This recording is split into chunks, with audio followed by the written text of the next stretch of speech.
ఇక వాగ్దేవి ల్యాబ్స్ కేసులో పోలీసులు దర్యాప్తు ముమ్మరం చేశారు. నిన్న హైదరాబాద్ చెర్లపల్లిలో దొరికిన డ్రగ్స్ ముడి పదార్థాలను మహారాష్ట్రకు తరలిస్తున్నారు. ముంబై నార్కోటిక్ పోలీసులు 159 డ్రమ్ములు ఎండీసీ మెటీరియల్ ను ముంబైకి తీసుకెళ్తున్నారు. రైట్, ఇక ఇదే విషయానికి సంబంధించి మరిన్ని డీటెయిల్స్ మా ప్రతినిధి రంజిత్ లైవ్ ద్వారా అందిస్తారు.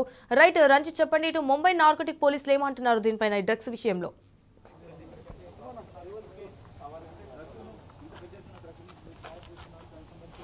సంజన, హైదరాబాద్లో వచ్చేసి అంటే దేశవ్యాప్తంగా డ్రగ్స్ సరఫరా చేస్తున్నటువంటి మూటాను వచ్చేసి మహారాష్ట్ర పోలీసులు అనేది అరెస్టు చేశారు, అదుపులోకి తీసుకున్నారు.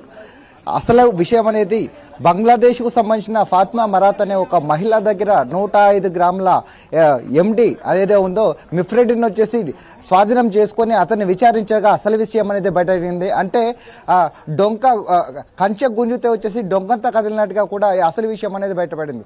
అంటే ముంబై పోలీసులు ఫాతిమా మరాత్ని విచారించగా అసలు విషయం వచ్చేసి హైదరాబాద్ కేంద్రంగా చెర్లపల్లిలో వచ్చేసి అంటే దేశవ్యాప్తంగా డ్రగ్స్ సరఫరా చేస్తున్నటువంటి ఒక మాఫియాను అదుపులోకి తీసుకున్న సమాచారం అనేది కూడా చెప్తున్నారు మహారాష్ట్ర పోలీసులు.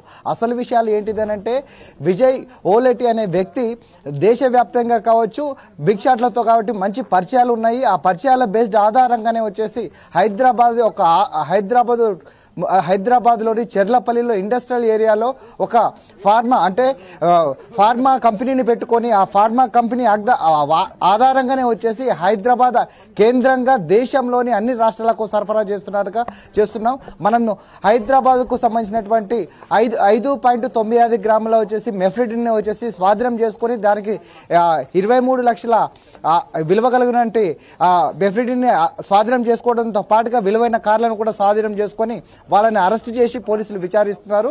దాదాపు 12 మందిని కూడా అరెస్ట్ చేసినట్టుగా మహారాష్ట్ర పోలీసులు తెలుపుతున్నారు. అసలు విషయానికి వస్తే హైదరాబాద్ కేంద్రంగా చేస్తున్నటువంటి దానికి 35,500 లీటర్ల మనం చూస్తున్నటువంటి విజువల్లో చూడవచ్చు. 35,500 లీటర్లకు సంబంధించి ఎథిలిక్ యాసిడ్ అనే ఒక కెమికల్ అంటే ఈ రసాయన పదార్థాన్ని తీసుకొచ్చారు.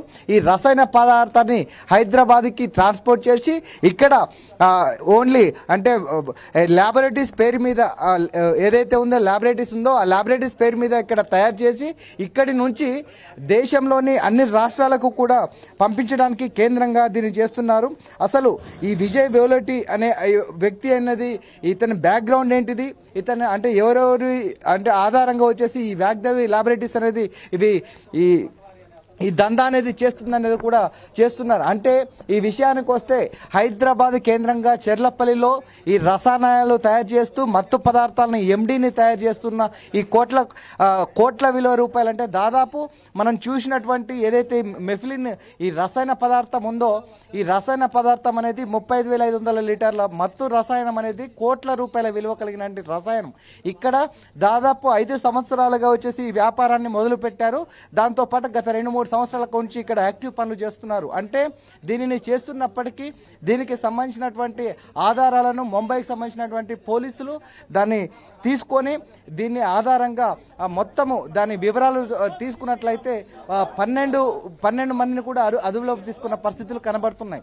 కానీ దీనితో పాటుగా ఈ విజయ్ ఓలేటిని ఆల్రెడీ గతంలో కూడా ఇతన్ని తెలంగాణ పోలీసులు అంటే గత 5 సంవత్సరాల క్రితం చేస్తున్న టైంలో కూడా నార్కోటిక్ పోలీసులు అతన్ని అదుపులోకి తీసుకున్నారని అతనికి నోటీసులు ఇచ్చారని కూడా చెప్తున్నారు. కానీ గత 2 సంవత్సరాలుగా వీరు వ్యాపారం అనేది రాష్ట్రాలతో పాటుగా విదేశాలలో కూడా చూస్తున్నాం. మనం విజువల్లో చూడొచ్చు, ఇక్కడ మన విజువల్లో చూడొచ్చు.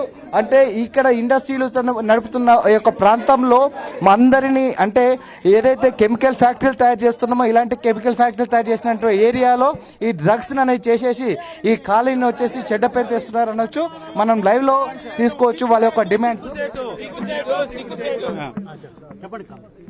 ఇప్పుడు మహారాష్ట్ర పోలీసులు ఒక బంగ్లాదేశ్ యువతిని అరెస్ట్ చేస్తే ఆమె దగ్గర 100 గ్రాముల డ్రగ్ దొరికింది.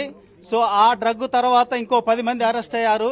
ఆ తర్వాత తీగలాగితే డొంకంత గదిలినట్టుగా ఇప్పుడు దాని మూలాలన్నీ కూడా ఇక్కడ ఉన్నాయి.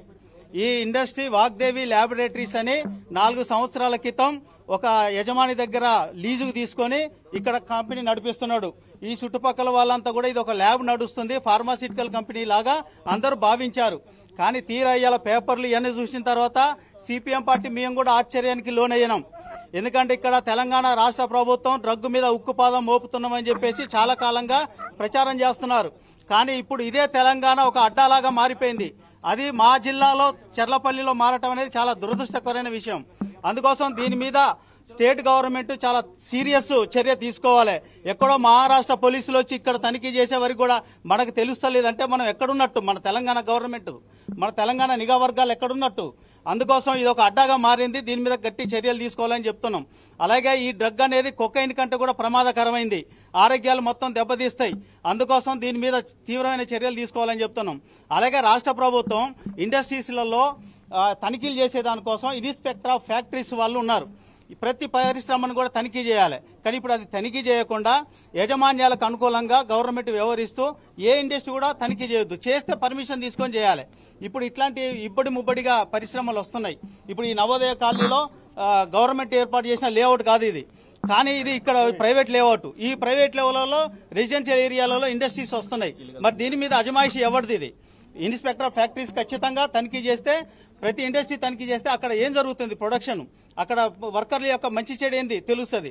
ఇప్పుడు మనం చూసాం సిగాజీ పరిశ్రమలో తనిఖీ చేయకపోవడం వల్లనే భద్రతా లోపాల వల్ల అక్కడ అనేక మంది పరిశ్రమ బ్లాస్ట్ అయిపోయి చచ్చిపోయారు.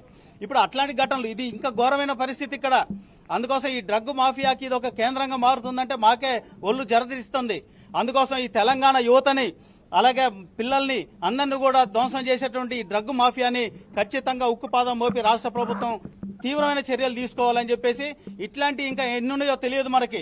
ఇప్పుడు జీడిమెట్ల ఇండస్ట్రీ ఏరియా అంతా మొత్తం కెమికల్ ఇండస్ట్రీ ఏరియానే, అక్కడ డ్రగ్ ఇండస్ట్రీ ఉంది. అంటే మన హెట్రో గాని ఇతర ఫార్మాసిటికల్ ఇండస్ట్రీస్ ఉన్నాయి. ఇప్పుడు ఆ పేరు మీద యాంగ్జిలరీ యూనిట్లు అనేక నడుపుతున్నారు. ఇప్పుడు ఇట్లాంటివి కూడా ఉన్నాయా ఏంటి అనేది తెలియదు. అందుకోసం మేము గవర్నమెంట్ ని, సీఎం రేవంత్ రెడ్డి గారిని డిమాండ్ చేసేది ఏంటంటే, మొత్తం ఇండస్ట్రీస్ అన్నింటి కూడా ఒక స్పెషల్ డ్రైవ్ చేసి ఇండస్ట్రీ మొత్తం తనిఖీ చేయాలి. చేసి ఎక్కడెక్కడ ఫార్మా డ్రగ్ ఇండస్ట్రీ ఉందో దాన్ని అన్నింటిని కూడా తనిఖీ చేసి ఇట్లాంటిది ఇబ్బందికరమైనటువంటి డ్రగ్ ఏదైనా ప్రొడక్షన్ ఉంటే దాని మీద చర్యలు తీసుకోవాలని చెప్పేసి డిమాండ్ చేస్తున్నాం.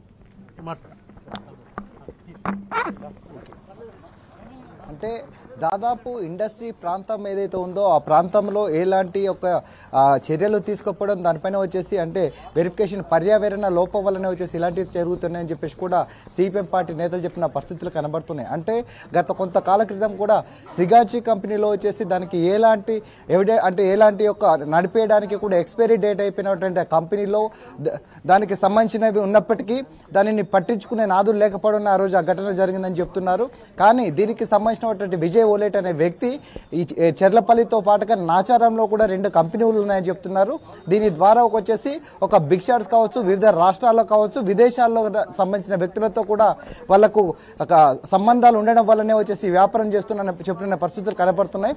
దీనిపైన మహారాష్ట్ర పోలీసులు వచ్చేసి హైదరాబాద్ నుంచి వేల కోట్ల రూపాయల యొక్క ముడి సరుకును హైదరాబాద్ నుంచి తీసుకుపోతుంటే హైదరాబాద్కు సంబంధించిన తెలంగాణ పోలీసులు ఏం చేస్తుందనేది కూడా సిపిఎం సంబంధించిన నేతలు ప్రశ్నిస్తున్న పరిస్థితులు కనబడుతుంది. All right, Ranjit, thank you for the live updates.